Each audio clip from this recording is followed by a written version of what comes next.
The Book of Mark, also known as Marqos. Chapter 1. The beginning of the good news of Yahushua Messiah, the Son of Elohim. As it has been written in the prophets, "See, I send my messenger before your face, who shall prepare your way before you, a voice of one crying in the wilderness, prepare the way of Yahuwah, make his paths straight." Yochanan came immersing in the wilderness and proclaiming an immersion of repentance for the forgiveness of sins. And all the country of Yehuda and those of Yerushalayim went out to him and were all immersed by him in the Yarden River, confessing their sins. And Yochanan was clothed with camel's hair and a leather girdle around his waist, and eating locusts and wild honey. And he proclaimed, saying, "After me comes one who is mightier than I, whose sandal strap I am not worthy to stoop down and loosen. I indeed did immerse you in water, but he shall immerse you in the set-apart Spirit." And it came to be in those days that Yahushua came from Nazareth of Galilee, and was immersed by Yochanan in the Yarden. And immediately, coming up from the water, he saw the heavens being torn open, and the Spirit coming down on him like a dove. And a voice came out of the heavens, "You are my Son, the Beloved, in whom I did delight." And immediately the Spirit drove him into the wilderness. And he was there in the wilderness 40 days, tried by Satan, and was with the wild beasts. And the messengers attended him. And after Yochanan was delivered up, Yahushua came to Galilee, proclaiming the good news of the reign of Elohim, and saying, "The time has been filled, and the reign of Elohim has come near. Repent and believe in the good news." And walking by the Sea of Galilee, he saw Shimon and Andri, his brother, casting a net into the sea, for they were fishers. And Yahushua said to them, "Come, follow me, and I shall make you become fishers of men." And immediately they left their nets and followed him. And having gone on a little from there, he saw Yaakov, the son of Zabdi, and Yochanan his brother, and they were in the boat mending their nets. And immediately he called them, and leaving their father Zabdi in the boat with the hired servants, they went after him. And they went into Kephar Nahum, and immediately on the Sabbath he went into the congregation and taught. And they were astonished at his teaching, for he was teaching them as possessing authority, and not as the scribes. And there was a man in their congregation with an unclean spirit, and he cried out, saying, "Ha! What have we to do with you, Yahushua of Nazareth? Did you come to destroy us? I know who you are, the set-apart one of Elohim." And Yahushua rebuked him, saying, "Be silenced, and come out of him." And throwing him into convulsions, the unclean spirit called out with a loud voice, and came out of him. And they were all so amazed as to reason among themselves, saying, "What is this, a fresh teaching? With authority he commands even the unclean spirits, and they obey him." And news about him immediately spread into all the country around Galilee. And coming out of the congregation, they went straight to the house of Shimon and Andri, with Yaakov and Yochanan. And the mother-in-law of Shimon lay sick with inflammation, and immediately they spoke to him about her. And having come, he took her by the hand and lifted her up, and immediately the inflammation left her, and she served them. And when evening came, when the sun had set, they brought to him all who were sick and those who were demon-possessed. And the entire city had gathered at the door. And he healed many who were sick with various diseases, and cast out many demons, and was not allowing the demons to speak, because they knew him. And having risen very early in the morning, while still dark, he went out, and went away to a lonely place, and there he prayed. And Shimon and those who were with him searched for him, and when they found him, they said to him, "All are seeking you." And he said to them, "Let us go into the neighboring towns, so that I proclaim there also, because for this I have come forth." And he was proclaiming in their congregations, in all Galilee, and casting out demons. And a leper came to him, calling upon him, kneeling down to him, and saying to him, "If you desire, you are able to make me clean." And Yahushua, moved with compassion, stretched out his hand and touched him, and said to him, "I desire it, be cleansed." And immediately the leprosy left him, and he was cleansed. And having strictly warned him, he immediately sent him away, and said to him, "See, say none at all to anyone, but go show yourself to the priest, and offer for your cleansing what Moshe ordered, as a witness to them." But he went out and began to publish it so much, and to spread the word, that Yahushua was no longer able to openly enter the city, but was outside in lonely places. Yet they came to him from all directions. Chapter 2. And some days later, he again entered into Capharnaum, and it was heard that he was in the house. And so many gathered together, that there was no more room, not even at the door. And he spoke the word to them. And they came to him, bringing a paralytic, carried by 4. And not being able to come near him because of the crowd, they uncovered the roof where he was. And when they had broken through, they let down the bed on which the paralytic was lying. And when Yahushua saw their belief, he said to the paralytic, "Son, your sins are forgiven you." Now some of the scribes were sitting there, and reasoning in their hearts, "Why does one talk like this? He is blaspheming. Who is able to forgive sins but Elohim alone?"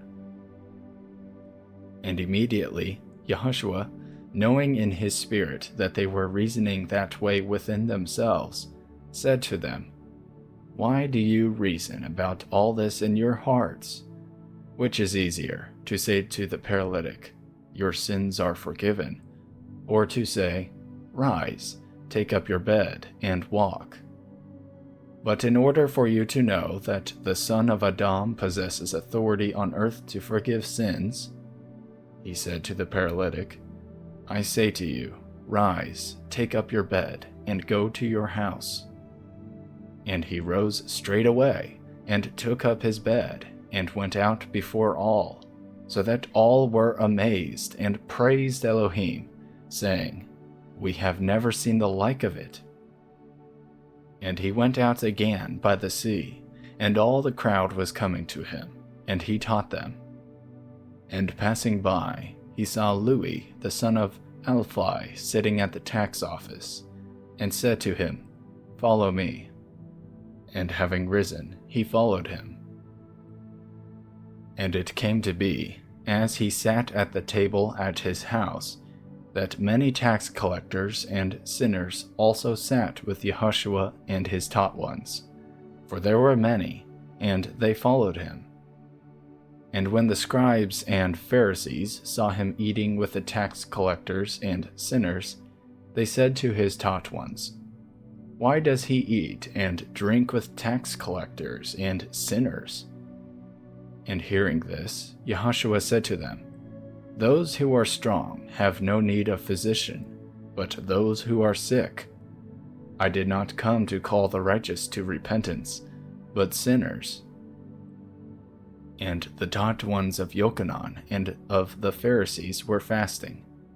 And they came to him and said to him, "Why do the taught ones of Yochanan and of the Pharisees fast, but your taught ones do not fast?"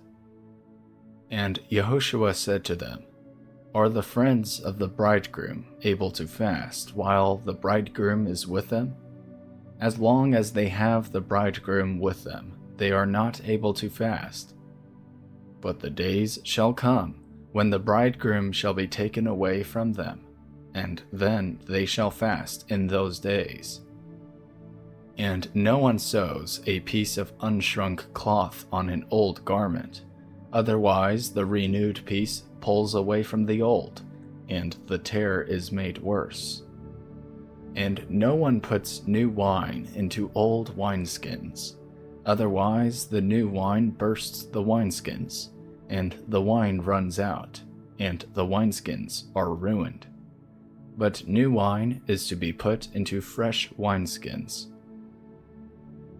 And it came to be that he went through the grain fields on the Sabbath. And as they went, his taught ones began to pluck heads of grain. And the Pharisees said to him, "Look, why do they do what is not right on the Sabbath?" And he said to them, "Have you never read what David did when he had need and was hungry, he and those with him? How he went into the house of Elohim, while Abiathar was high priest, and ate the showbread, which is not right to eat, except for the priests, and he gave it also to those who were with him." And he said to them, "The Sabbath was made for man, and not man for the Sabbath. So the Son of Adam is also master of the Sabbath."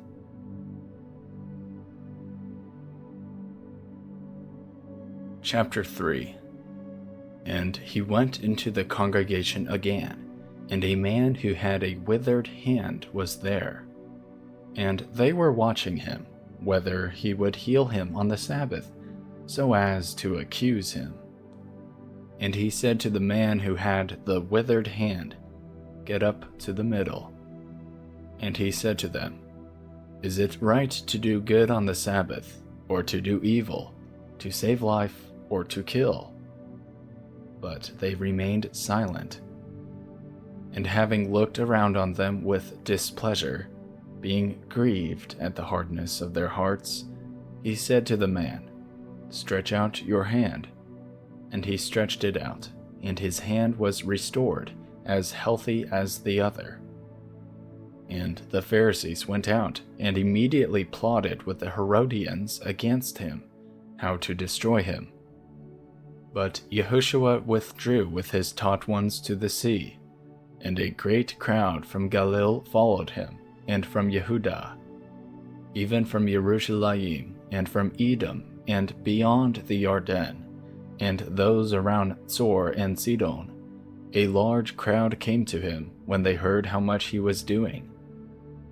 And he spoke to his taught ones that a small boat should be kept ready for him because of the crowd, lest they should press upon him. For he healed many, so that as many as had afflictions fell upon him to touch him. And the unclean spirits, whenever they saw him, fell down before him and cried out, saying, "You are the Son of Elohim." But he warned them many times that they should not make him known.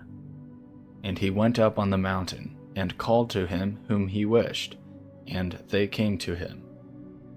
And he appointed 12 to be with him, and to be sent out to proclaim, and to possess authority to heal sicknesses, and to cast out demons. And he appointed the 12, Shimon, to whom he added the name Kepha, and Yaakov the son of Zabdi, and Yochanan the brother of Yaakov, to whom he added the name Beni Regez, that is, sons of thunder. And Andri, and Philip, and Bartholomew, and Matityahu, and Teoma, and Jacob, son of Alphi, and Taddai, and Shimon the Canaanite, and Yehuda from Kerioth, who did also deliver him up.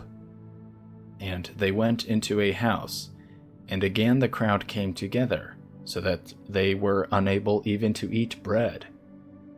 And when his relatives heard about this, they went out to seize him, for they said, "He is out of his mind." And the scribes who came down from Jerusalem said, "He has Beelzebul," and "He cast out demons by the ruler of the demons." And calling them near, he said to them in parables, "How is Satan able to cast out Satan? And if a ring is divided against itself, that ring is unable to stand. And if a house is divided against itself, that house is unable to stand.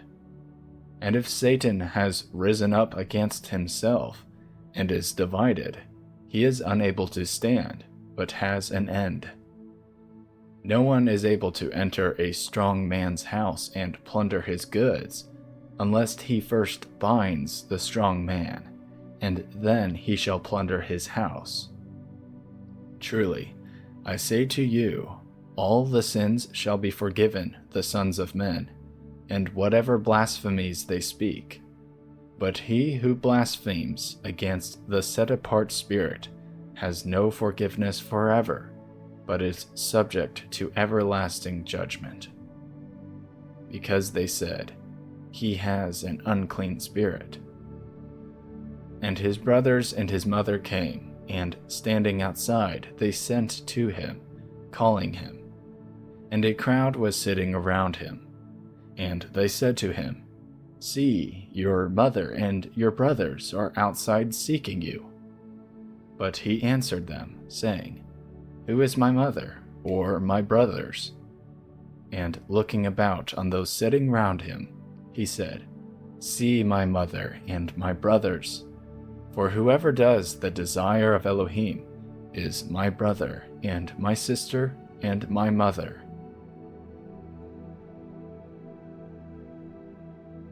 Chapter 4. And he began to teach again by the sea, and a large crowd was gathered to him, so that he entered into a boat to sit in the sea. And all the crowd was on the land facing the sea. And he taught them much in parables, and said to them in his teaching, "Listen, see, a sower went out to sow. And it came to be, as he sowed, some fell by the wayside, and the birds of the heaven came and devoured it. And other fell on rocky places, where it had not much soil. And immediately it sprang up, because it had no depth of soil.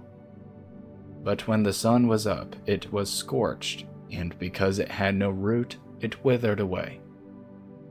And others fell among thorns, and the thorns grew up and choked it, and it yielded no crop.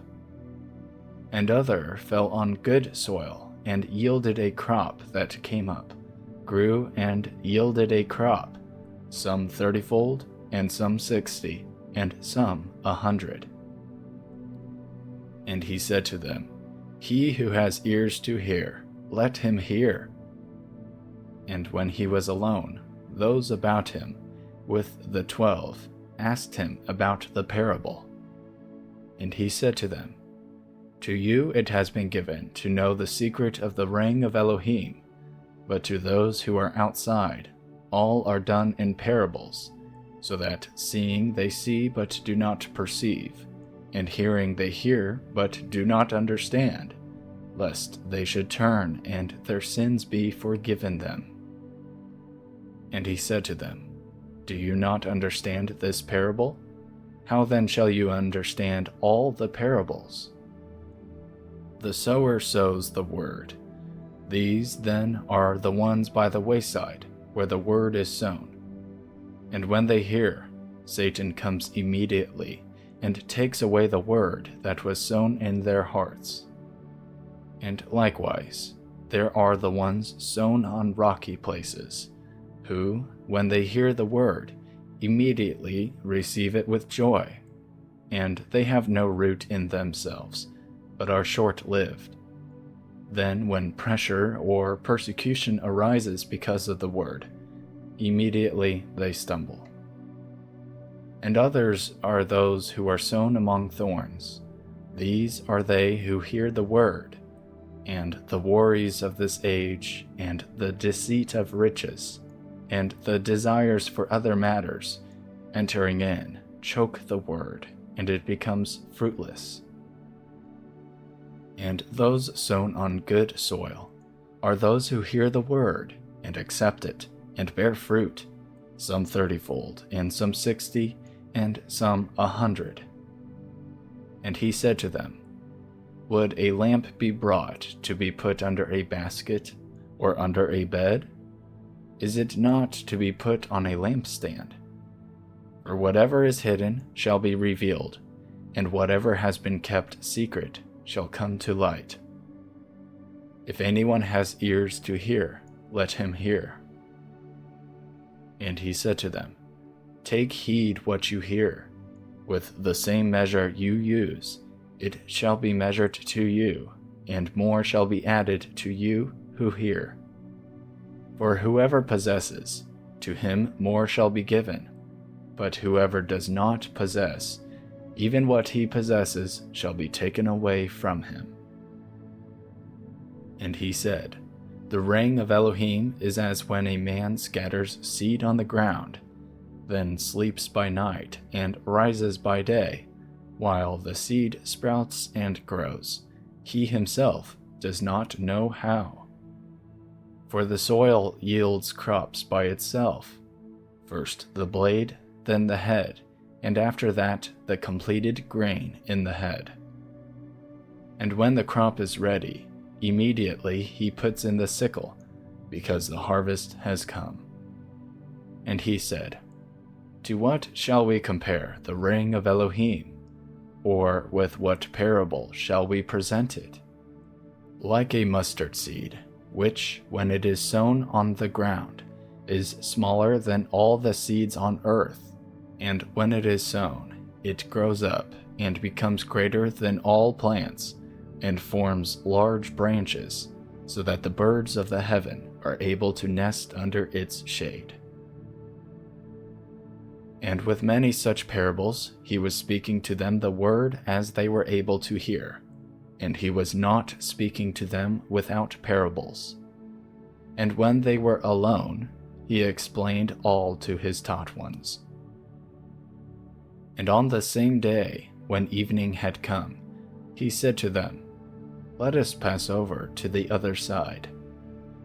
And having left the crowd, they took him along in the boat, as he was. And other little boats were also with him. And there came a great windstorm, and the waves beat into the boat, so that it was already being filled. And he was in the stern, asleep on a cushion. And they woke him up, and said to him, Teacher, is it no concern to you that we perish? And having been awakened, he rebuked the wind, and said to the sea, Peace, be still. And the wind ceased, and there was a great calm. And he said to them, Why are you so afraid? Have you not yet belief? And they feared exceedingly, and asked each other, Who then is this, that even the wind and the sea obey him? Chapter 5. And they came to the other side of the sea, to the country of the Gadarenes. And when he came out of the boat, immediately there met him out of the tombs a man with an unclean spirit, who had his dwelling among the tombs. And no one was able to bind him, not even with chains, because he had often been bound with shackles and chains, But the chains had been pulled apart by him, and the shackles broken in pieces, and no one was able to tame him. And continually, night and day, he was in the mountains and in the tombs, crying out and cutting himself with stones. And seeing Yahushua from a distance, he ran and bowed down to him, and having called out with a loud voice, said, "What have I to do with you, Yahushua, Son of the Most High El? Swear to Elohim not to torture me." For he had said to him, "Come out of the man, unclean spirit." And he was asking him, "What is your name?" And he answered, saying, "My name is Legion, because we are many." And he begged him very much that he would not send them out of the country. Now a great herd of pigs was there, feeding near the mountains. And all the demons begged him, saying, "Send us to the pigs, so that we enter into them." And he gave them permission. And the unclean spirits came out and entered into the pigs.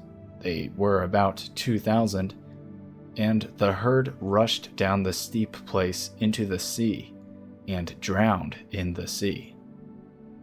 And those who fed the pigs fled, and reported it in the city and in the country. And they went out to see what had taken place. So they came to Yahushua, and saw the demon-possessed one, him who had the legion, sitting and dressed and in his right mind. And they were afraid. And those who saw it related to them what was done to the demon-possessed one, and about the pigs. And they began to plead with him to leave their borders. And as he was entering into the boat, he who had been demon-possessed begged him that he might be with him. And Yahushua did not allow him, but said to him, "Go home to your friends, and report to them what the Master has done for you, and how he had compassion on you." And he left, and began to proclaim in Decapolis all that Yahushua had done for him, and all marveled. And when Yahushua had passed over again by boat to the other side, a large crowd assembled to him, and he was by the sea. And see, one of the rulers of the congregation came, Yair by name. And when he saw him, he fell at his feet, and begged him strongly, saying, "My little daughter lies at the point of death.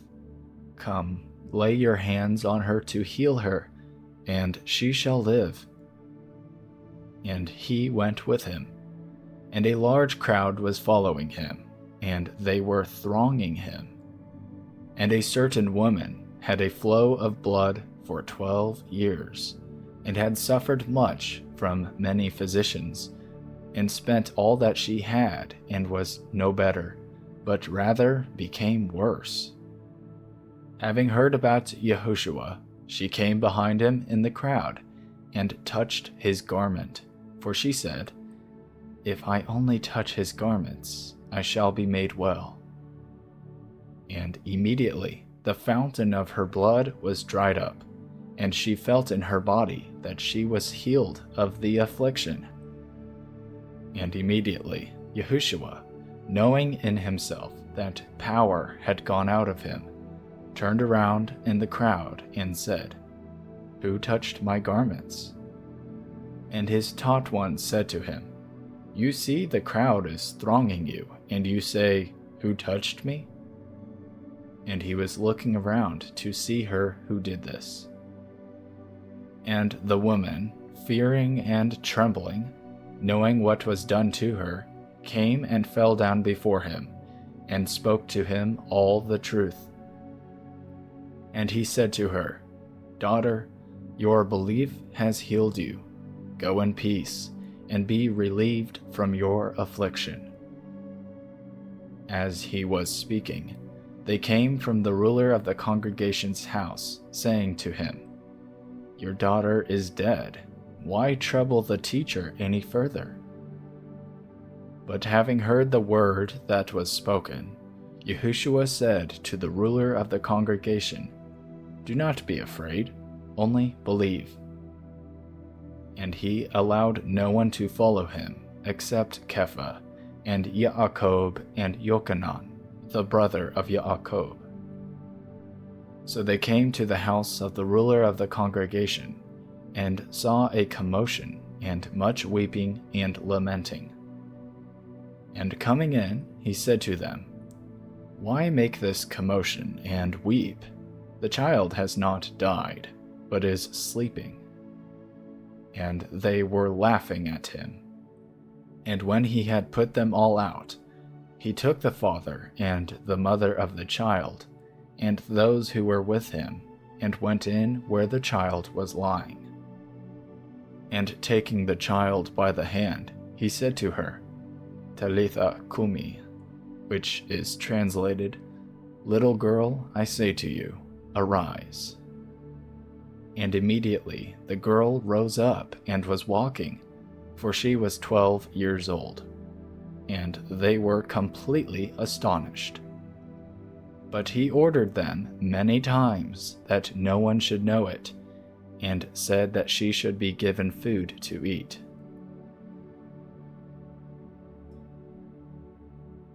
Chapter 6. And he went away from there, and came to his own country, and his taught ones followed him. And Sabbath having come, he began to teach in the congregation. And many who heard him were astonished, saying, "Where did he get all this? And what wisdom is this which is given to him, that such miracles are done through his hands? Is this not the carpenter, the son of Miriam, and the brother of Yaakov, and Joseph, and Yehuda, and Shimon? And are not his sisters here with us?" And they stumbled in him. And Yahushua said to them, "A prophet is not unappreciated except in his own country, and among his own relatives, and in his own house." And he was unable to do any miracle there, except that he laid his hands on a few sick ones and healed them. And he marveled because of their unbelief, and he was going around among the villages, teaching. And he called the 12 near, and began to send them out 2 by 2, and gave them authority over unclean spirits. And he instructed them to take none at all for the journey, except a staff, no bag, no bread, no copper in their money belts, but to wear sandals, and not to wear 2 undergarments. And he said to them, "Wherever you enter into a house, stay there until you leave that place. And any place that does not receive you or listen to you, when you leave there, shake off the dust under your feet as a witness against them. Truly, I say to you, it shall be more bearable for Sodom and Gomorrah in the day of judgment than for that city." And they went out and proclaimed that men should repent. And they were casting out many demons, and they were anointing with oil many who were sick, and they were healing them. And Sovereign Herodes heard, for his name had become well known. And he said, "Yochanan the Immerser has been raised from the dead, and because of this, these powers are at work in him." Others said, "He is Eliyahu," and others said, "He is a prophet, like one of the prophets." But when Herodes heard, he said, "This one is Yochanan, whom I beheaded. He has been raised from the dead." For Herodes himself had sent and seized Yochanan, and bound him in prison because of Herodias, his brother Philip's wife, because he had married her. For Yochanan had said to Herodes, "It is not right for you to have your brother's wife." So Herodias held a grudge against him and wished to kill him, but was unable, for Herodes feared Yochanan, knowing that he was a righteous and set-apart man, and he protected him. And when he heard him, he was much perplexed, yet heard him gladly. And a suitable day came when Herodes on his birthday gave a feast for his great men, and the high officers, and the chief men of Galilee. And when the daughter of Herodias herself came in and danced, and pleased Herodes and those who sat with him, the sovereign said to the girl, "Ask me whatever you wish, and I shall give it to you." And he swore to her, "Whatever you ask me, I shall give you, up to half my reign." And she went out and said to her mother, "What shall I ask?" And she said, "The head of Yochanan the immerser." And coming in immediately with haste to the sovereign, she asked, saying, "I wish that you give me at once the head of Yochanan the immerser on a dish." And the sovereign, becoming deeply grieved because of the oaths, and because of those who sat with him, did not wish to refuse her. And the sovereign straightway sent an executioner, and commanded his head to be brought. And he went and beheaded him in prison, and brought his head on a dish, and gave it to the girl. And the girl gave it to her mother. And when his taught ones heard of it, they came and took away his dead body, and laid it in a tomb. And the emissaries gathered to Yahushua, and reported to him all, both what they had done, and what they had taught. And he said to them, "Come aside by yourselves to a lonely place, and rest a little."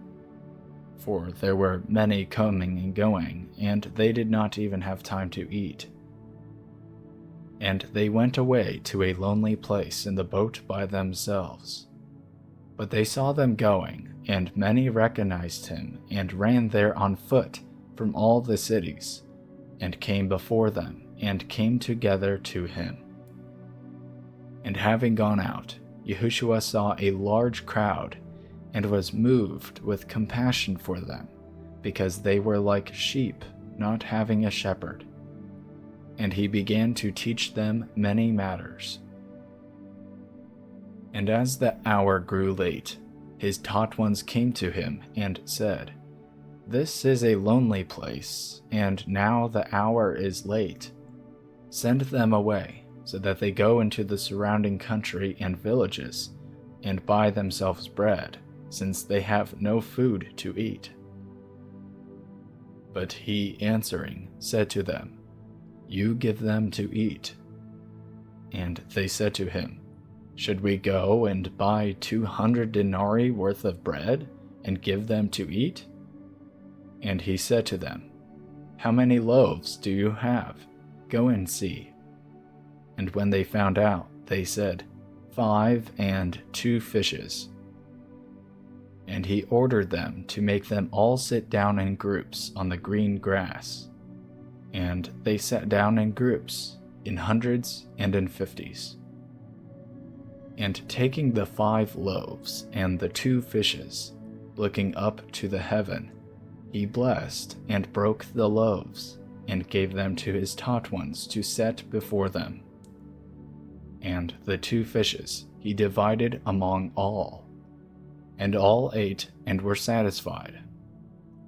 And they picked up the 12 baskets, filled with pieces, also from the fishes. Now those who ate the loaves were about 5,000 men. And immediately he made his taught ones enter into the boat, and to go before him to the other side, to Bethsaida, while he was dismissing the crowd. And having sent them away, he went away to the mountain to pray.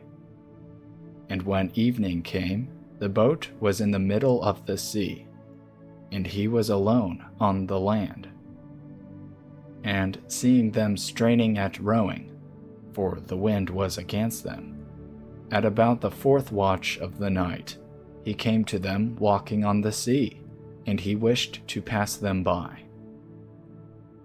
And when they saw him walking on the sea, they thought it was a phantom, and cried out, for they all saw him and were troubled.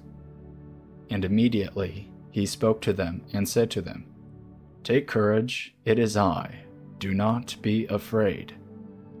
And he went up to them into the boat, and the wind ceased. And they were exceedingly amazed in themselves, and marveled, for they did not understand about the loaves, because their heart was hardened. And having passed over, they came to the land of Gennesar, and drew to the shore. And when they came out of the boat, he was immediately recognized, and all that neighborhood ran about, and began to carry about on beds those who were sick to wherever they heard he was. And wherever he went, into villages or cities or the country, they were laying the sick in the marketplaces, and begged him to let them touch, if only the tzitzit of his garment. And as many as touched him were healed. Chapter 7.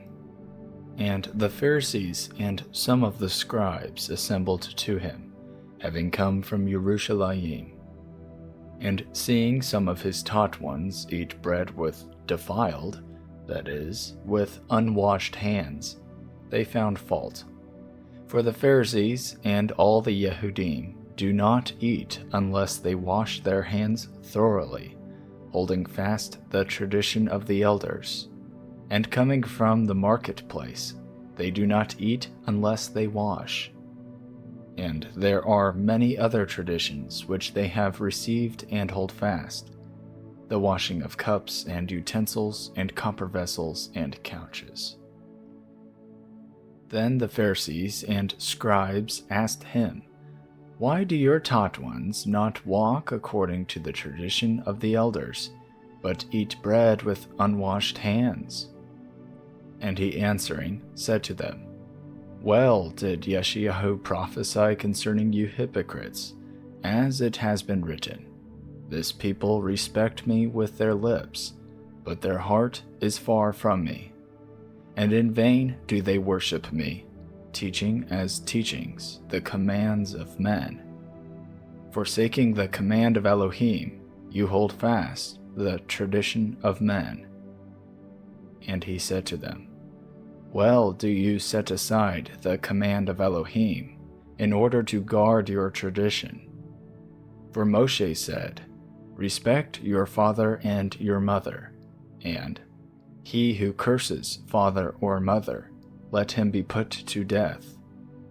But you say, If a man says to his father or mother, Whatever profit you might have received from me is korban, that is, a gift, you no longer let him do any matter at all for his father or his mother, nullifying the word of Elohim through your tradition, which you have handed down.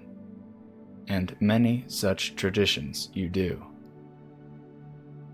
And calling the crowd to him, he said to them, "Hear me, everyone, and understand. There is no matter that enters a man from outside which is able to defile him, but it is what comes out of him that defiles the man. If anyone has ears to hear, let him hear." And when he went from the crowd into a house, his taught ones asked him concerning the parable.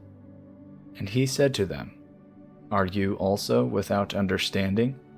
Do you not perceive that whatever enters a man from outside is unable to defile him, because it does not enter his heart, but his stomach, and is eliminated, thus purging all the foods?" And he said, "What comes out of a man, that defiles a man. For from within, out of the heart of men, proceed evil reasonings, adulteries, whorings, murders, thefts, greedy desires, wickednesses, deceit, indecency, an evil eye, blasphemy, pride, foolishness. All these wicked matters come from within and defile a man. And rising up from there, he went to the borders of Zor and Sidon. And entering into a house, he wished no one to know it, but it was impossible to be hidden. For a woman whose daughter had an unclean spirit heard about him, and she came and fell at his feet. Now the woman was a Greek, a Syrophoenician by birth, and she kept asking him to cast the demon out of her daughter. And Yahushua said to her, "Let the children be satisfied first, for it is not good to take the children's bread and throw it to the little dogs." But she answering said to him, "Yes, master, for even the little dogs under the table eat from the children's crumbs." And he said to her, "Because of this word, go, the demon has gone out of your daughter." And having come into her house, she found the demon gone out, and her daughter lying on the bed. And again, going out from the borders of Zor and Sidon, he came to the Sea of Galilee, through the midst of the borders of Decapolis. And they brought to him one who was deaf and spoke with difficulty, and they begged him to lay his hand upon him. And taking him away from the crowd, he put his fingers in his ears, and having spit, he touched his tongue. And looking up to the heaven, he sighed, and said to him, "Ephphatha," that is, "be opened." And immediately his ears were opened, and the binding of his tongue was loosed, and he was speaking plainly. And he ordered them that they should say it to no one, but the more he ordered them, the more they published it.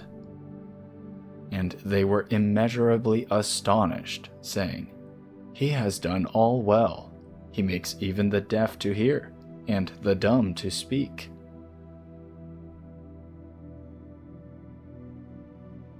Chapter 8.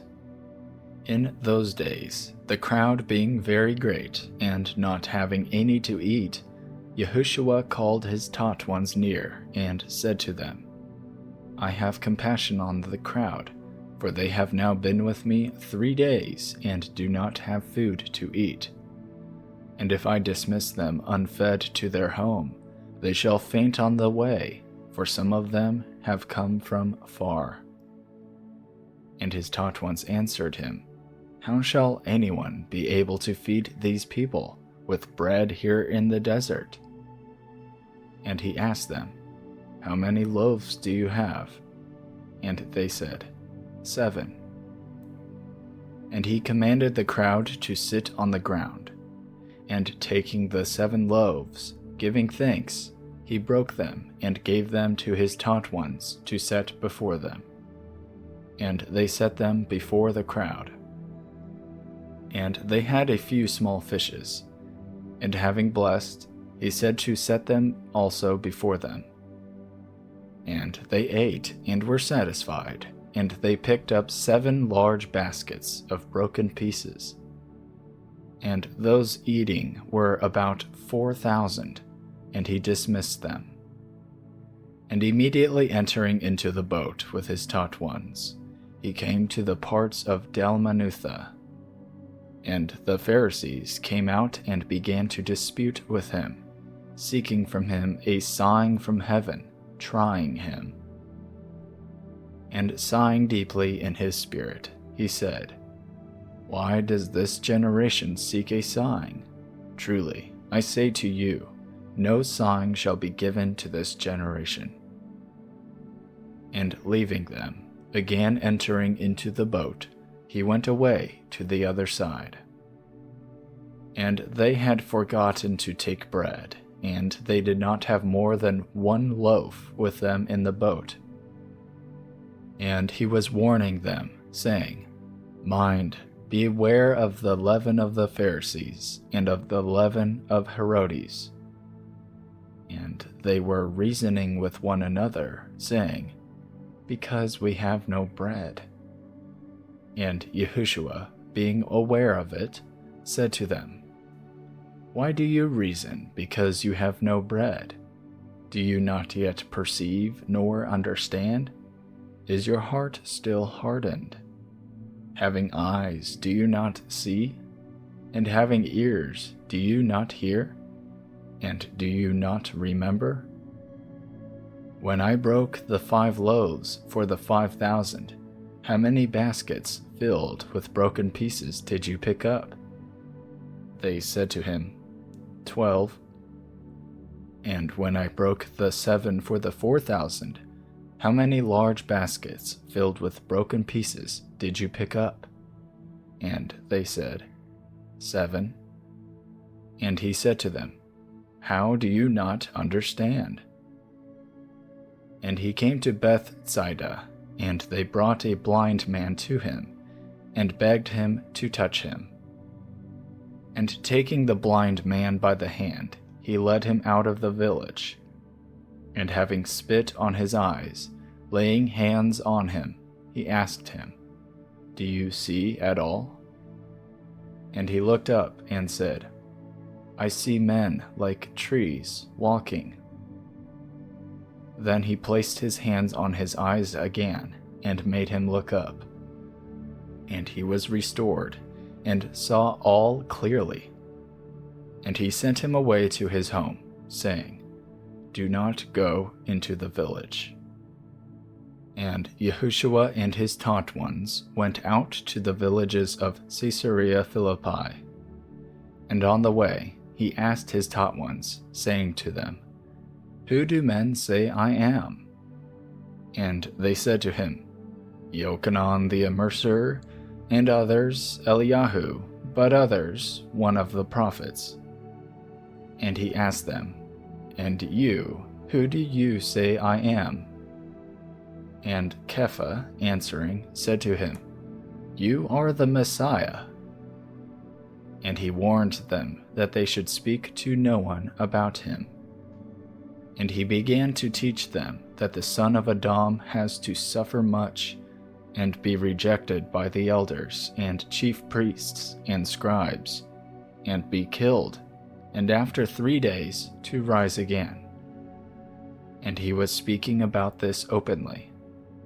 Then Kepha, taking him aside, began to rebuke him. And turning around and seeing his taught ones, he rebuked Kepha, saying, Get behind me, Satan, for your thoughts are not those of Elohim, but those of men. And calling near the crowd with his taught ones, he said to them, Whoever desires to come after me, let him deny himself, and take up his stake, and follow me. For whoever desires to save his life shall lose it, but whoever loses his life for the sake of me and the good news, he shall save it. For what shall it profit a man if he gains all the world and loses his own life? Or what shall a man give in exchange for his life? For whoever is ashamed of me and my words in this adulterous and sinning generation, of him the son of Adam also shall be ashamed when he comes in the esteem of his Father with the set-apart messengers. Chapter 9. And he said to them, Truly, I say to you that there are some standing here who shall not taste of death at all until they see the reign of Elohim having come in power. And after 6 days, Yahushua took Kepha and Yaakov and Yochanan, and led them up on a high mountain alone by themselves. And he was transformed before them. and his garments became glittering, exceedingly white, like snow, such as no launderer on earth is able to whiten. And there appeared to them Eliyahu with Moshe, and they were talking with Yahushua. And Kepha, responding, said to Yahushua, Rabbi, it is good for us to be here, and let us make 3 booths, one for you, and one for Moshe, and one for Eliyahu, because he did not know what to say, for they were exceedingly afraid. And there came a cloud overshadowing them, and a voice came out of the cloud, saying, This is my Son, the Beloved, hear him. And suddenly, looking around, they no longer saw anyone with them, but only Yahushua. And as they were coming down from the mountain, he ordered them not to relate to anyone what they saw, till the son of Adam had risen from the dead. And they kept this matter to themselves, debating what the rising from the dead meant. And they asked him, saying, Why do the scribes say that Eliyahu has to come first? And he said to them, Eliyahu indeed, having come first, restores all matters. And how has it been written concerning the son of Adam, that he is to suffer much and be despised? But I say to you that even Eliyahu has come, and they did to him whatever they wished, as it has been written of him. And coming to the taught ones, he saw a large crowd around them, and scribes disputing with them. And immediately, when all the crowd saw him, they were greatly astonished, and running near, greeted him. And he asked the scribes, What are you disputing with them?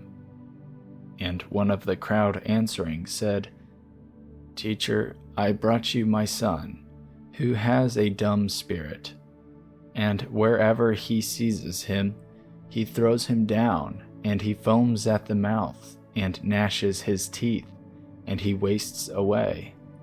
And I spoke to your taught ones, that they should cast him out, but they were not able. And he answered him, and said, O unbelieving generation, how long shall I be with you? How long shall I put up with you? Bring him to me.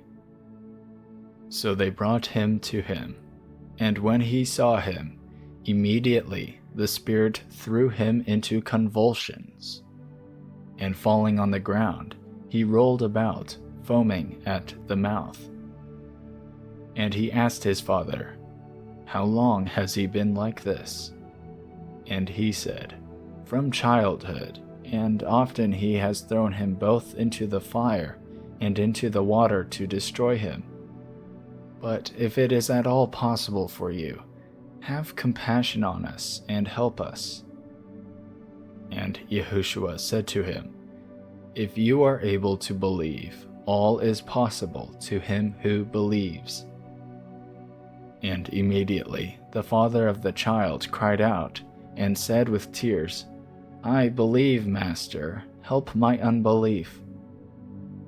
And when Yahushua saw that a crowd came running together, he rebuked the unclean spirit, saying to him, You deaf and dumb spirit, I order you, come out of him, and never again enter into him.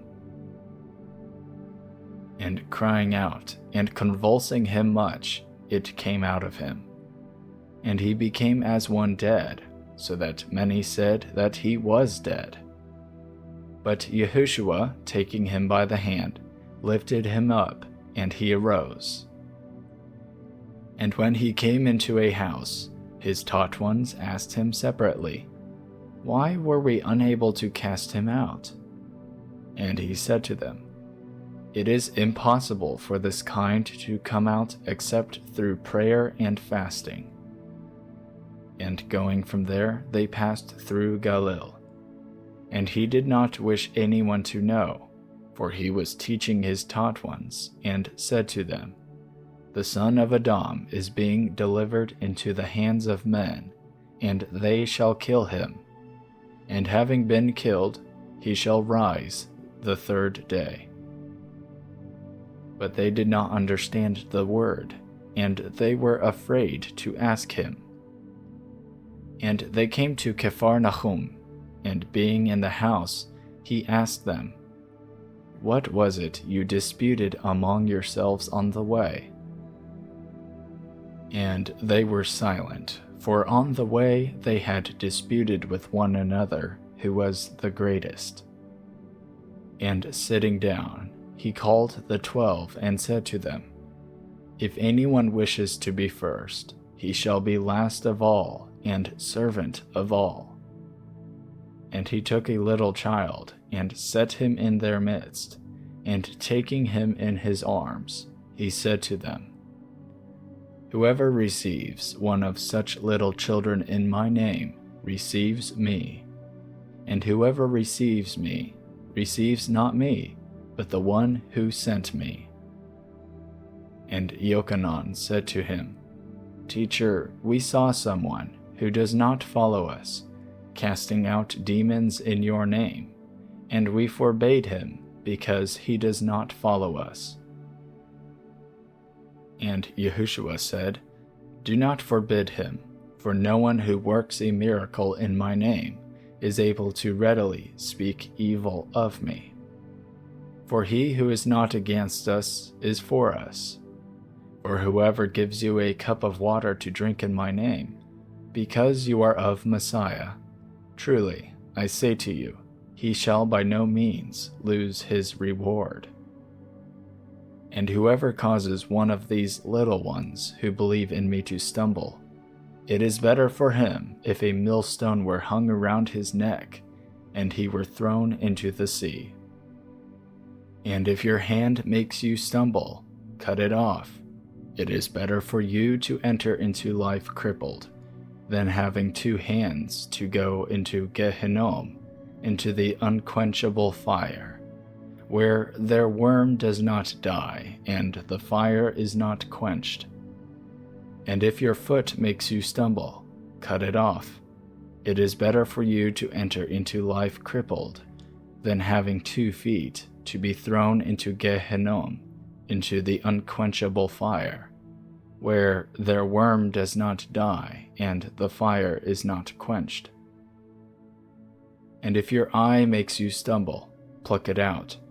It is better for you to enter into the ring of Elohim with 1 eye, than having 2 eyes to be thrown into the fire of Gehinnom, where their worm does not die, and the fire is not quenched. For everyone shall be seasoned with fire, and every offering shall be seasoned with salt. Salt is good, but if the salt becomes tasteless, how shall you season it? Have salt in yourselves, and be at peace among one another.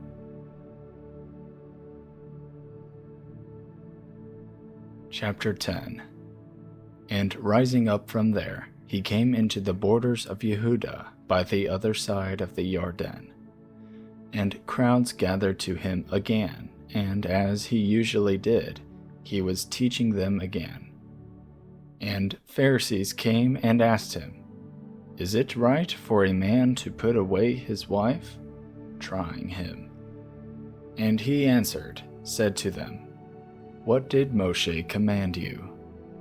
And they said, Moshe allowed a man to write a certificate of divorce and to put her away.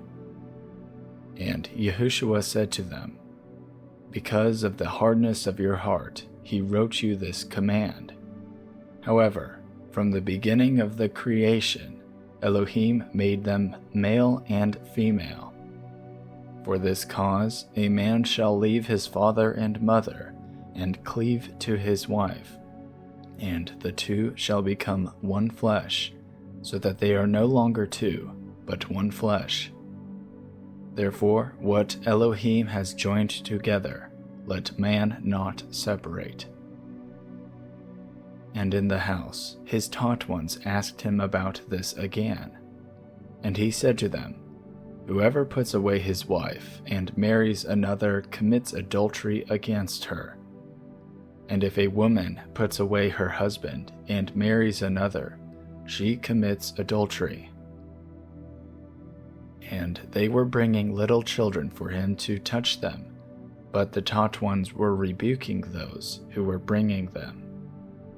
And when Yahushua saw it, he was much displeased, and said to them, Let the little children come to me, and do not forbid them, for of such is the reign of Elohim. Truly, I say to you, whoever does not receive the reign of Elohim as a little child shall certainly not enter into it. And taking them up in his arms, laying his hands on them, he blessed them. And as he was setting out on the way, one came running and knelt before him and asked him, Good teacher, what shall I do to inherit everlasting life? And Yahushua said to him, Why do you call me good? No one is good except one, Elohim. You know the commands: do not commit adultery, do not murder, do not steal, do not bear false witness, do not rob, respect your father and your mother. And he, answering, said to him, Teacher, all these I have watched over from my youth. And Yahushua, looking at him, loved him, and said to him, One matter you lack. Go, sell all you possess, and give to the poor, and you shall have treasure in heaven. And come, follow me, taking up the stake. But he, being sad at this word, went away grieved, for he had many possessions. And Yahushua, looking around, said to his taught ones, How hard it is for those who have money to enter into the reign of Elohim. And the taught ones were astonished at his words. And Yahushua, responding, said to them again, Children, how hard is it for those who trust in riches to enter into the reign of Elohim? It is easier for a camel to enter through the eye of a needle than for a rich man to enter into the reign of Elohim. And they were immeasurably astonished, saying among themselves, Who then is able to be saved? And looking at them, Yahushua said, With men it is impossible, but not with Elohim, for with Elohim all is possible. And Kepha began to say to him, See, we have left all, and we have followed you. Yahushua said, Truly, I say to you, there is no one who has left house, or brothers, or sisters, or father, or mother, or wife, or children, or lands, for the sake of me and the good news, who shall not receive 100-fold now in this time, houses and brothers and sisters and mothers and children and lands, with persecutions, and in the age to come, everlasting life. But many who are first shall be last, and the last first. And they were on the way, going up to Jerusalem, and Yahushua was going before them. And they were astonished, and those who followed were afraid. And again he took the 12 aside, and began to say to them what was about to befall him. See, we are going up to Jerusalem, and the son of Adam shall be delivered to the chief priests and to the scribes, and they shall condemn him to death, and shall deliver him to the nations. And they shall mock him, and flog him, and spit on him, and kill him. And the third day he shall rise again. And Yaakov and Yochanan, the sons of Zabdi, came up to him, saying, Teacher, we wish that you would do for us whatever we ask. And he said to them, "What do you wish me to do for you?" And they said to him, "Grant us to be seated in your esteem, one on your right hand and the other on your left." But Yahushua said to them, "You do not know what you ask. Are you able to drink the cup that I drink, and be immersed with the immersion that I am immersed with?" And they said to him, "We are able." And Yahushua said to them, "You shall indeed drink the cup that I drink, and with the immersion I am immersed, with you shall be immersed. But to sit on my right hand and on my left is not mine to give, but it is for those for whom it has been prepared." And when the 10 heard it, they began to be sorely displeased with Yaakov and Yochanan. And Yahushua, calling them near, said to them, "You know that those who think to rule the nations are masters over them, and their great ones exercise authority over them. But it is not so among you, but whoever wishes to become great among you shall be your servant. And whoever wishes to be first among you shall be servant of all. For even the Son of Adam did not come to be served, but to serve, and to give his life a ransom for many." And they came to Jericho. And as he was leaving Jericho with his taught ones and a large crowd, blind Bartimaeus, the son of Timei, was standing by the way begging. And when he heard that it was Yahushua of Nazareth, he began to cry out and to say, "Yahushua, son of David, have compassion on me." And many were reprimanding him to be silent, but he cried out all the more, "Son of David, have compassion on me." And Yahushua stopped and said, "Call him." And they called the blind man, saying to him, "Take courage, arise, he is calling you." And he, throwing aside his garment, rose and came to Yahushua. And Yahushua responding said to him, "What do you desire I do for you?" And the blind man said to him, "Rabboni, that I receive my sight." And Yahushua said to him, "Go, your belief has healed you." And immediately he saw again and followed Yahushua on the way.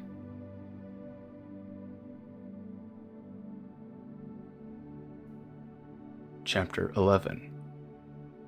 And when they came near Jerusalem, to Bethphage and Bethania, at the Mount of Olives, he sent out 2 of his taught ones, and said to them, "Go into the village opposite you, and immediately entering into it, you shall find a colt tied, on which no one has sat. Loosen it and bring it. And if anyone says to you, 'Why are you doing this?' say, 'The master needs it, and shall send it back straightway.'" So they went and found the colt tied by the door outside on the street, and they loosened it. And some of those standing there said to them, "What are you doing, loosening the colt?" And they said to them, as Yahushua had said. So they let them go. And they brought the colt to Yahushua, and threw their garments on it, and he sat on it. And many spread their garments on the way, and others were cutting down branches from the trees, and were spreading them on the way. And those going before and those following cried out, saying, "Hoshiana! Blessed is he who is coming in the name of Yahuwah. Blessed is the coming reign of our father David. In the name of Yahuwah, Hoshiana in the highest." And Yahushua went into Jerusalem, and into the set-apart place. And having looked around on all, he went out to Beth-Anya with the 12, as the hour was already late. And on the next day, when they had come out from Beth-Anya, he was hungry. And seeing at a distance a fig tree having leaves, he went to see whether he would find any fruit on it. And when he came to it, he found none but leaves, for it was not the season for figs. And Yahushua, responding, said to it, "Let no one eat fruit from you ever again." And his taught ones heard it. And they came to Jerusalem.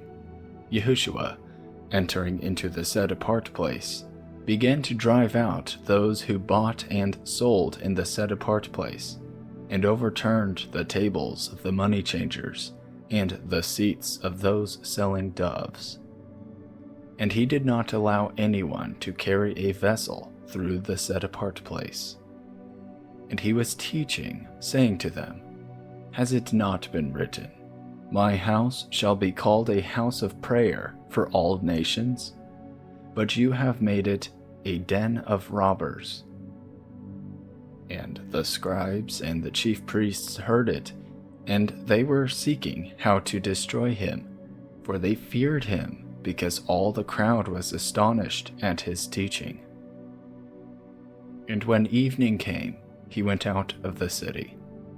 And in the morning, passing by, they saw the fig tree dried up from the roots. Then Kepha, remembering, said to him, "Rabbi, look, the fig tree which you cursed has withered." And Yahushua answering said to them, "Have belief in Elohim.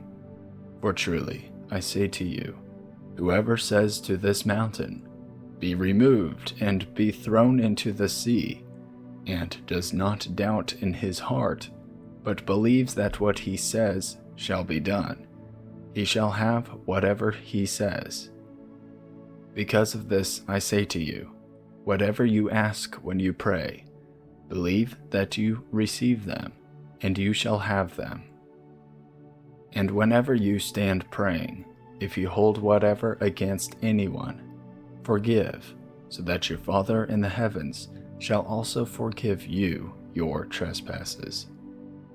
But if you do not forgive, neither shall your Father in the heavens forgive your trespasses." And they came again to Jerusalem. And as he was walking in the set-apart place, the chief priests and the scribes and the elders came to him.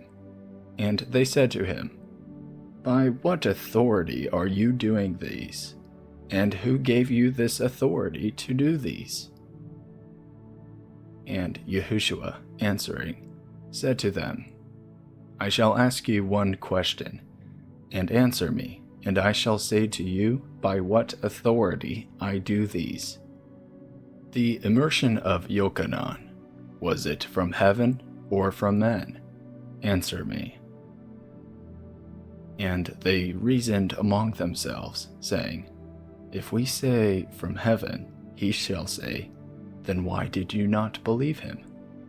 But if we say from men," they feared the people, for all held that Yochanan was a prophet indeed. And answering, they said to Yahushua, "We do not know." And Yahushua, answering, said to them, "Neither do I say to you by what authority I do these."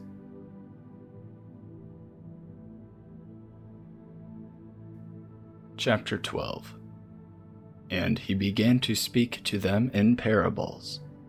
A man planted a vineyard and put a hedge around it, and dug a vat for the winepress, and built a watchtower, and let it out to farmers, and went away.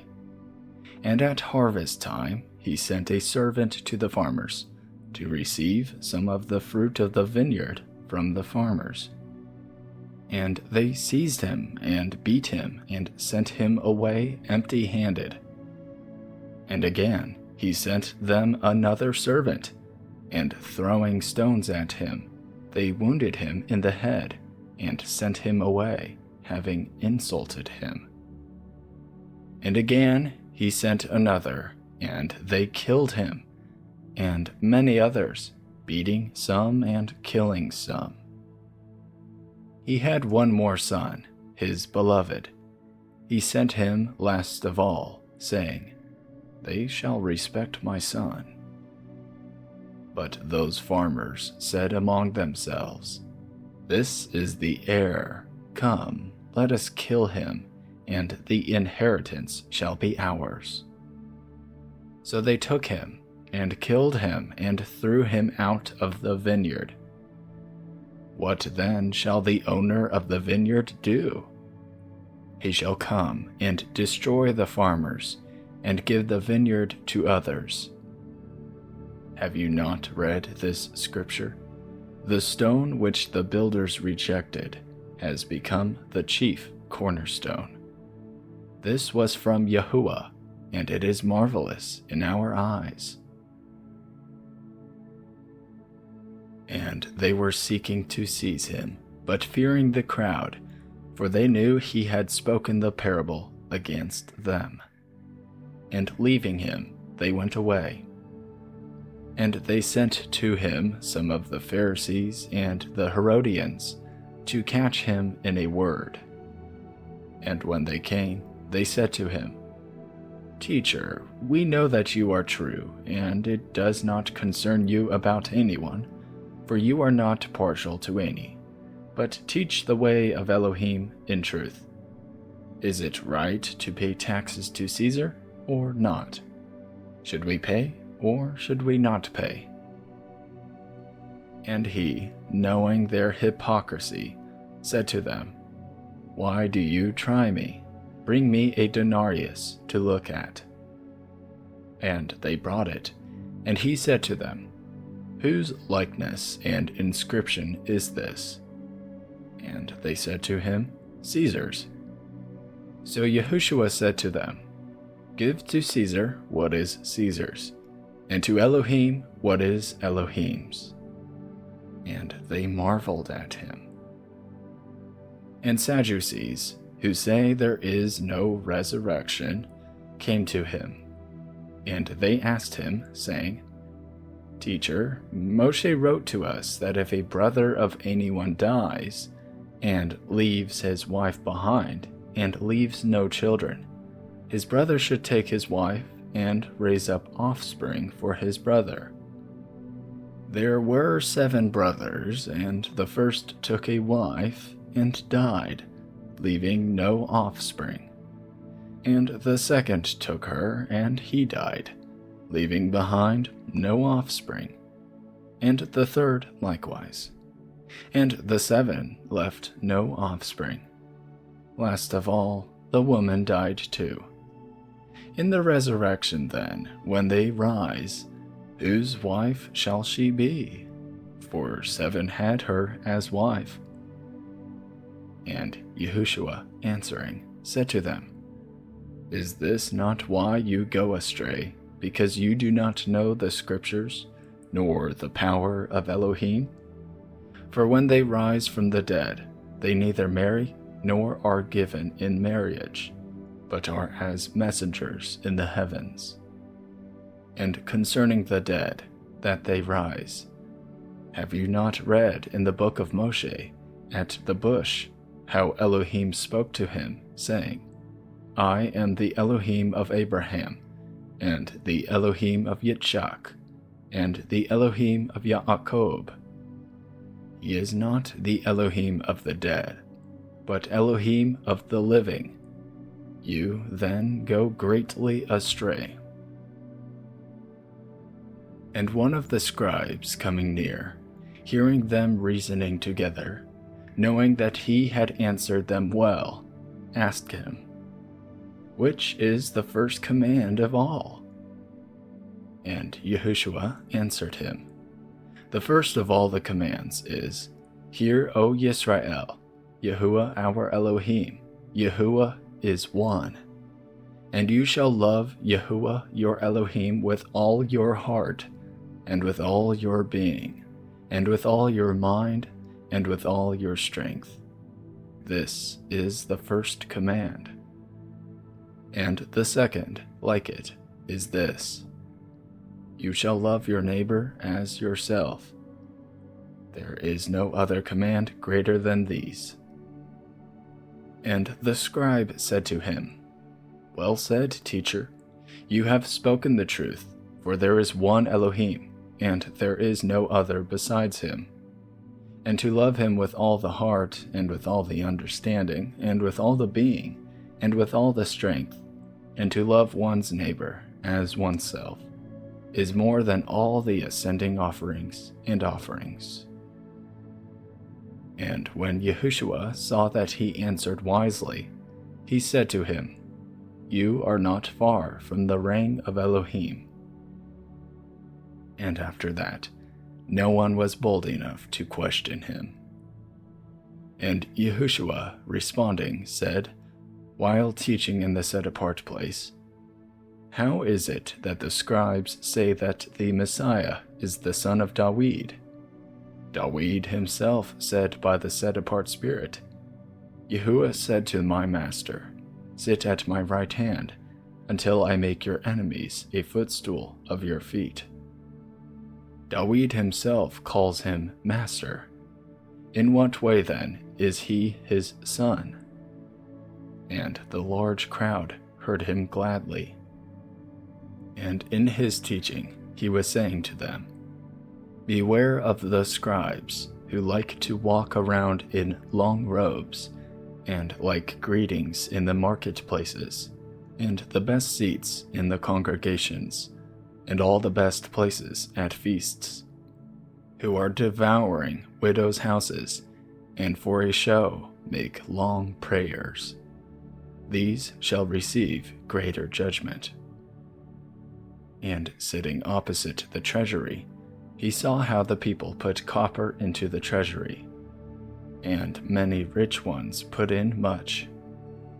And a poor widow came and threw in 2 small copper coins, which amounted to a cent. And calling near his taught ones, he said to them, Truly, I say to you that this poor widow has put in more than all those putting into the treasury. For they all put in out of their excess, but she out of her poverty put in all she had, her entire livelihood.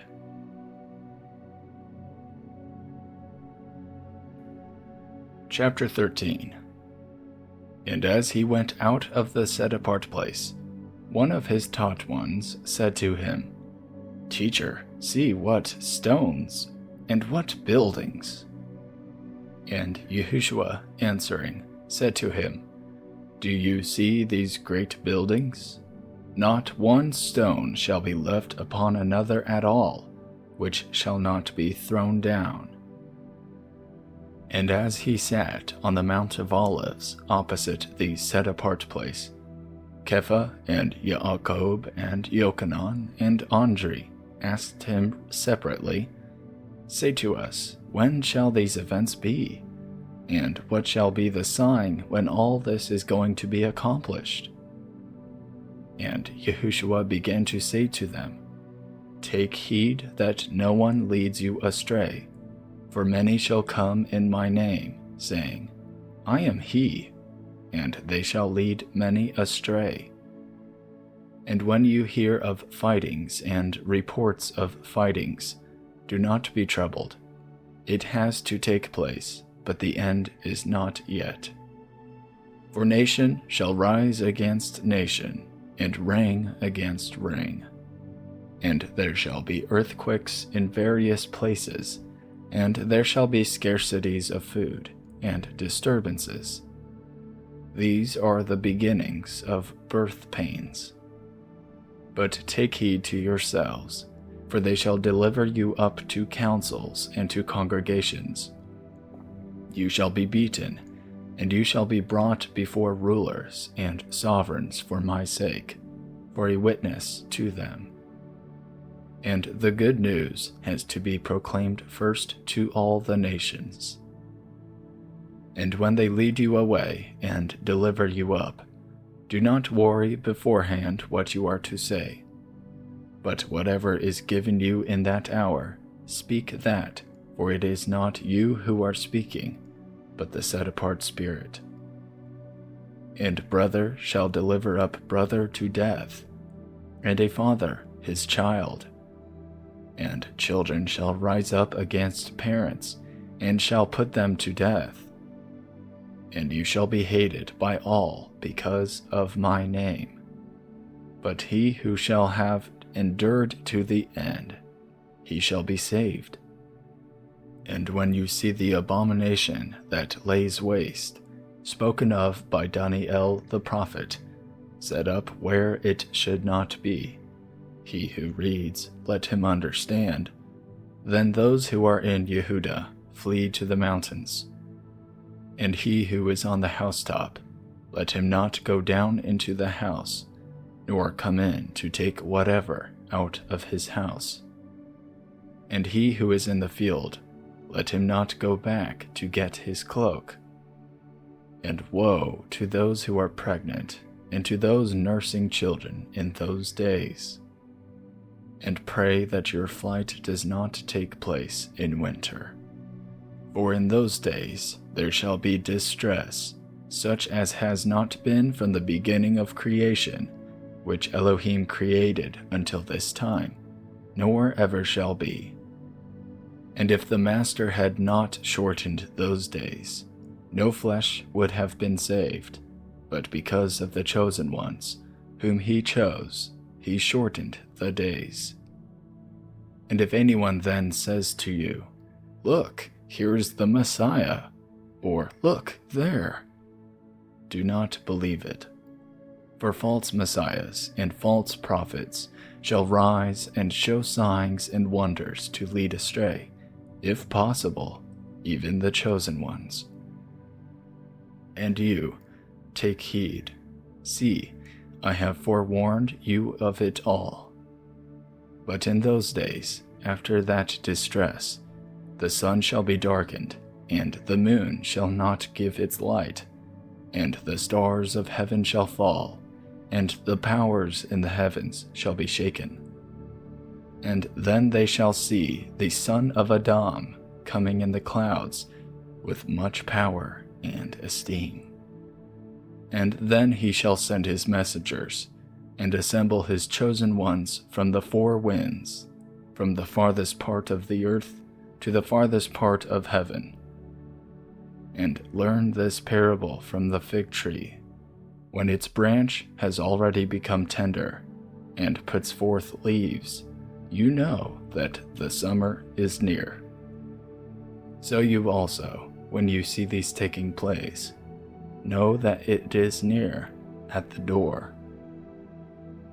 Truly, I say to you, this generation shall by no means pass away till all this takes place. The heaven and the earth shall pass away, but my words shall by no means pass away. But concerning that day and the hour, no one knows, not even the messengers in heaven, nor the Son, but only the Father. Take heed, watch and pray, for you do not know when the time is, as a man going abroad, having left his house and given authority to his servants, and to each his work, and commanded the doorkeeper to watch.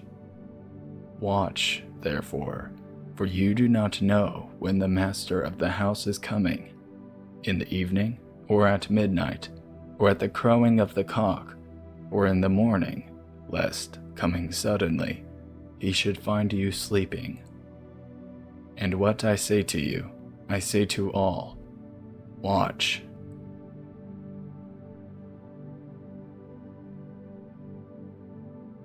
Chapter 14.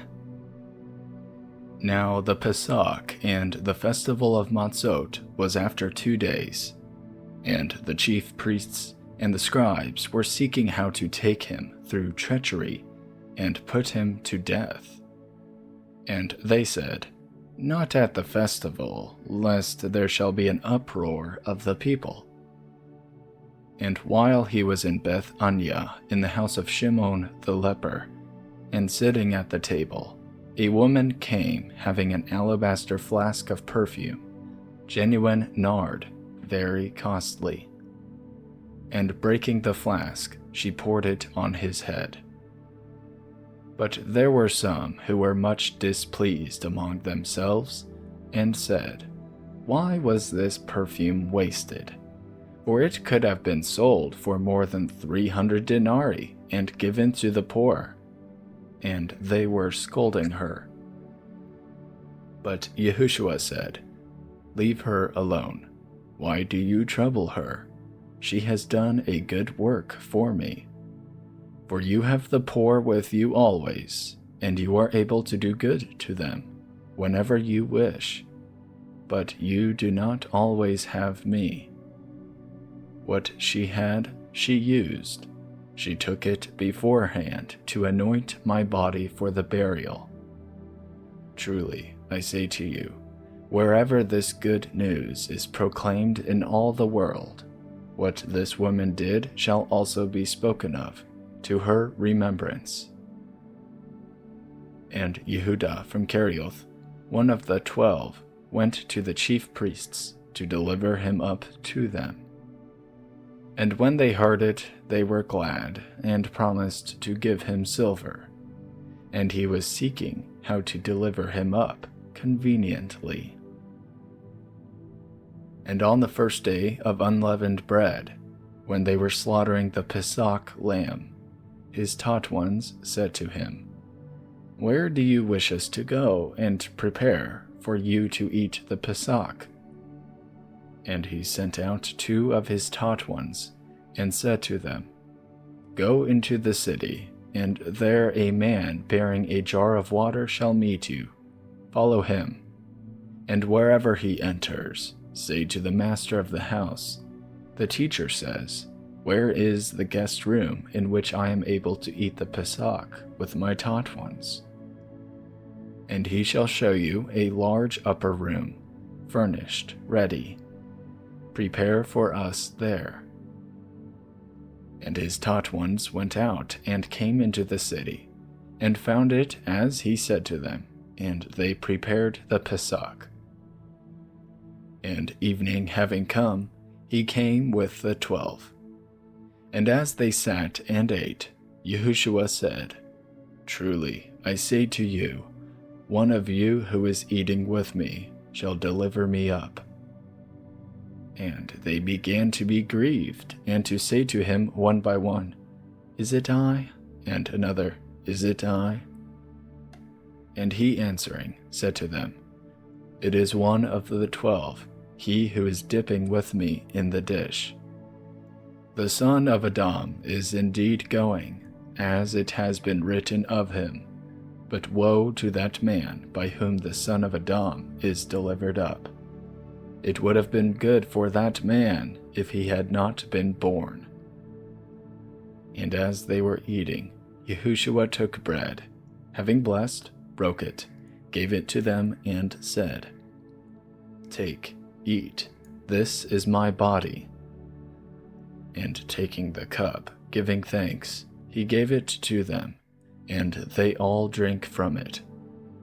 And he said to them, "This is my blood, that of the renewed covenant, which is shed for many. Truly, I say to you, I shall certainly no more drink of the fruit of the vine till that day when I drink it anew in the reign of Elohim." And having sung a song, they went out to the Mount of Olives.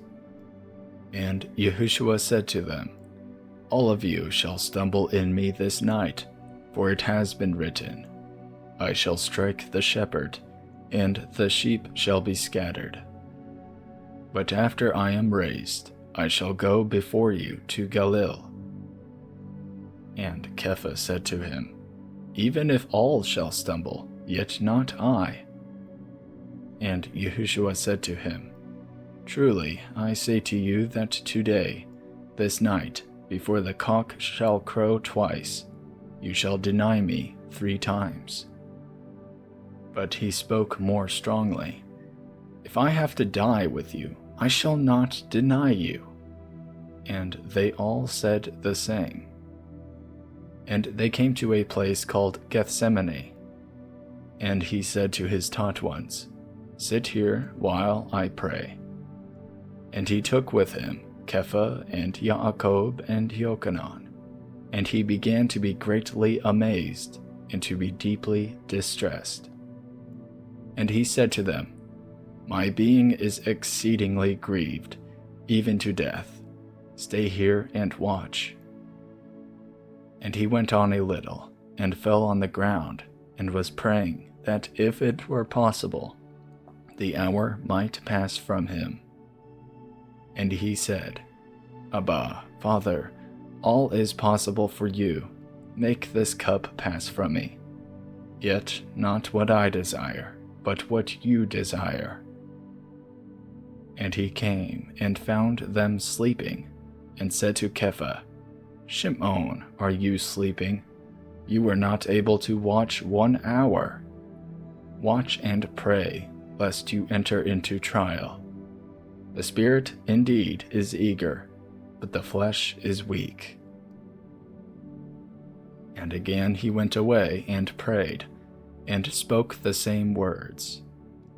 And having returned, he found them asleep again, for their eyes were heavy, and they did not know what to answer him. And he came the 3rd time, and said to them, Are you still sleeping and resting? It is enough. The hour has come. See, the Son of Adam is being delivered up into the hands of sinners. Rise up, let us go. See, he who is delivering me up has drawn near. And immediately, while he was still speaking, Yehuda, one of the 12, with a large crowd with swords and clubs, came from the chief priests and the scribes and the elders. And the one who is delivering him up had given them a signal, saying, Whomever I kiss, it is he. Seize him and lead him away safely. And going straight up to him, he said to him, Rabbi, Rabbi, and kissed him. And they laid their hands on him and seized him.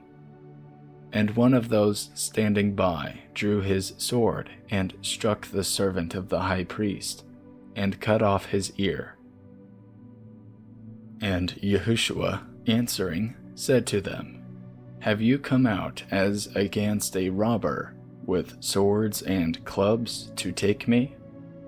Daily I was with you in the set-apart place teaching, and you did not seize me, but let the Scriptures be filled. And they all left him and fled. And a certain young man was following him, having a linen cloth thrown around his naked body. And when they seized him, he left the linen cloth and fled from them naked. And they led Yahushua away to the high priest. And all the chief priests, and the elders, and the scribes came together to him. And Kepha followed him at a distance, even into the courtyard of the high priest. And he was sitting with the officers and warming himself at the fire. And the chief priests and all the council were seeking witness against Yahushua to put him to death, and they were finding none. For many bore false witness against him, but their evidences did not agree. And some rose up and bore false witness against him, saying, We heard him saying, I shall destroy this dwelling place that is made with hands, and within 3 days I shall build another made without hands. And not even then did their witness agree. Then the high priest stood up in the center and asked Yahushua, saying, Have you no answer to make? What do these witness against you?" But he remained silent and gave no answer. Again, the high priest asked him, saying to him, "Are you the Messiah, the Son of the Blessed?" And Yahushua said, "I am, and you shall see the Son of Adam sitting at the right hand of the power, and coming with the clouds of the heaven." And tearing his garments, the high priest said, "What further need do we have of witnesses? You have heard the blasphemy. What do you think?" And they all condemned him to be liable to death. And some began to spit on him, and to blindfold him, and to beat him, and to say to him, "Prophesy." And the officers struck him with the palms of their hands. And as Kepha was below in the courtyard, one of the servant girls of the high priest came, and seeing Kepha warming himself, she looked at him and said, "And you were with Yahushua of Nazareth." But he denied it, saying, "I do not know nor understand what you are saying." And he went out onto the porch, and a cock crowed. And the servant girl saw him again, and began to say to those who stood by, "This is one of them." And again he was denying it. And after a little while, those who stood by again said to Kepha, "Truly you are one of them, for you are a Galilean too, and your speech is alike." And he began to curse and swear, "I do not know this man of whom you speak." And a second time the cock crowed. And Kepha remembered the word that Yahushua had said to him, "Before the cock crows twice, you shall deny me 3 times." And thinking on it, he wept.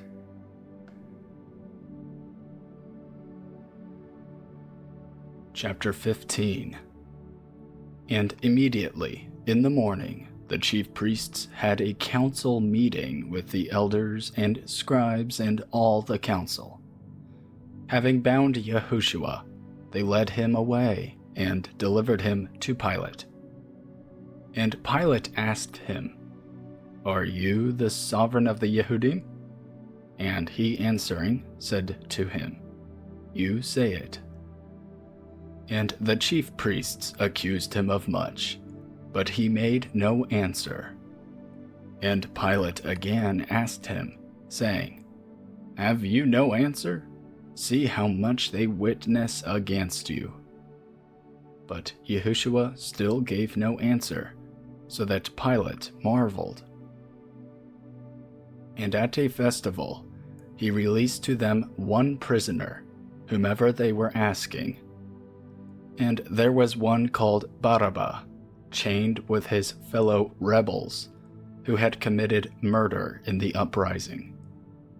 And the crowd, crying aloud, began to ask, as he had always done for them. But Pilate answered them, saying, "Do you wish me to release for you the sovereign of the Yehudim?" For he knew that the chief priests had handed him over because of envy. And the chief priests stirred up the crowd, that he should rather release Barabbas to them. And Pilate answered, and again said to them, "What then do you wish me to do to him, whom you call the sovereign of the Yehudim?" And again they cried out, "Impale him!" And Pilate said to them, "Why, what evil has he done?" And they vehemently cried out, "Impale him!" And Pilate, wishing to satisfy the crowd, released Barabbas to them, and having whipped him, he delivered Yahushua over to be impaled. And the soldiers led him away into the court, which is in the palace, and they called together the entire company of soldiers, and decked him with purple. And they plaited a crown of thorns, put it on him, and they began to call out to him, "Greetings, sovereign of the Yehudim." And they kept beating him on the head with a reed, and were spitting on him. And bending the knee, they were bowing down to him. And when they had mocked him, they took the purple off him, and put his own garments on him, and led him out to impale him. And they compelled a passerby, Shimon, a Cyrenian, coming from a field, the father of Alexander and Rufus, to bear his stake.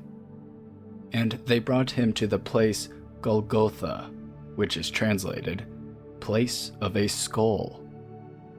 And they were giving him wine mixed with myrrh to drink, but he did not take it. And when they impaled him, they divided his garments, casting lots for them, what each one should take. And it was the 3rd hour, and they impaled him. And the inscription of his accusation was written above, "The Sovereign of the Yehudim." And with him they impaled 2 robbers, one on his right and the other on his left. And the scripture was filled, which says, "And he was reckoned with the lawless." And those passing by were blaspheming him, shaking their heads, and saying, "Ah, you who destroy the dwelling place and build it in 3 days, save yourself, and come down from the stake." And likewise the chief priests and the scribes, mocking to one another, said, "He saved others, he is unable to save himself. The Messiah, the sovereign of Israel? Come down now from the stake, so that we see and believe." And those who were impaled with him were reproaching him. And when the 6th hour came, darkness came over all the land until the 9th hour. And at the 9th hour, Yahushua cried out with a loud voice, saying, "Eli, Eli, lama sabachthani," which is translated, my El, why have you forsaken me?" And some of those standing by, when they heard it, said, "See, he is calling for Eliyahu." And someone ran and filled a sponge with sour wine, and put it on a reed, and offered it to him to drink, saying, "Leave him, let us see if Eliyahu does come to take him down." And Yahushua cried out with a loud voice, and breathed his last. And the veil of the dwelling place was torn in 2, from top to bottom. And when the captain, who was standing opposite him, saw that he cried out like this, and breathed his last, he said, "Truly, this man was the Son of Elohim." And there were also women watching from a distance, among whom was also Miriam from Magdala, and Miriam the mother of Yaakov the Less, and of Yosef and Shalom, who also followed him, and attended him when he was in Galilee, and many other women who came up with him to Jerusalem. And when the evening had come, because it was the preparation day, that is, the day before the Sabbath, Yosef of Ramathayim, a prominent council member, who was himself waiting for the reign of Elohim, came boldly, went into Pilate, and asked for the body of Yahushua. But Pilate wondered whether he was already dead, so summoning the captain, he asked him if he was already dead. And when he learned this from the captain, he gave the body to Yosef. And he, having bought fine linen, took him down, and wrapped him in the linen. And he laid him in a tomb, which had been hewn out of the rock, and rolled a stone against the entrance of the tomb. And Miriam from Magdala, and Miriam the mother of Yosef, saw where he was laid,